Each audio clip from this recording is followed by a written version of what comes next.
अन्ये च बहवः शूराः मदर्थे त्यक्तजीविताः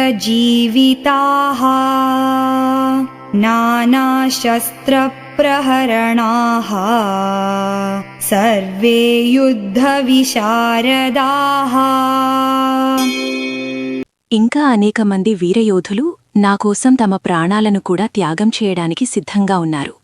వారు విభిన్న ఆయుధాలలో నిపుణులు, యుద్ధంలో అనుభవజ్ఞులు. ఈ శ్లోకంలో దుర్యోధనుడు ద్రోణాచార్యునితో మాట్లాడుతూ తన పక్షంలో ఉన్న సేనాశక్తిని మరింతగా గొప్పగా చూపిస్తున్నాడు. అన్యే చ బహవః శూరాః, భీష్ముడు, కర్ణుడు మొదలైన వారితో పాటు ఇంకా ఎంతోమంది ధీరయోధులు ఉన్నారని చెబుతున్నాడు. మదర్థే త్యక్తజీవితాః, వారు దుర్యోధనుని కోసం ప్రాణత్యాగానికైనా సిద్ధంగా ఉన్నారని అతిశయోక్తిగా పేర్కొంటున్నాడు. ఇది అతని ఆత్మవిశ్వాసం కంటే లోపల ఉన్న భయాన్ని దాచే ప్రయత్నంగా కూడా భావించవచ్చు. నానా శస్త్రప్రహరణాః, వారు వివిధ రకాల ఆయుధాలను ప్రయోగించడంలో నిపుణులు. సర్వే యుద్ధ విశారదాః, యుద్ధకళలో పూర్తిగా దిట్టలు, అనుభవజ్ఞులు. దుర్యోధనుడు తన సేనాబలాన్ని పదే పదే చెప్పడం ద్వారా ద్రోణాచార్యుని ఉత్సాహపరచాలనుకుంటున్నాడు.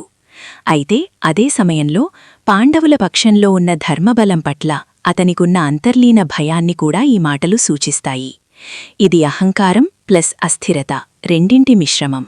ఈ విధంగా 9వ శ్లోకం కౌరవపక్షం యొక్క బాహ్యబలాన్ని చూపించినా లోతుగా చూస్తే దుర్యోధనుడి ఆందోళనను కూడా వెల్లడిస్తుంది.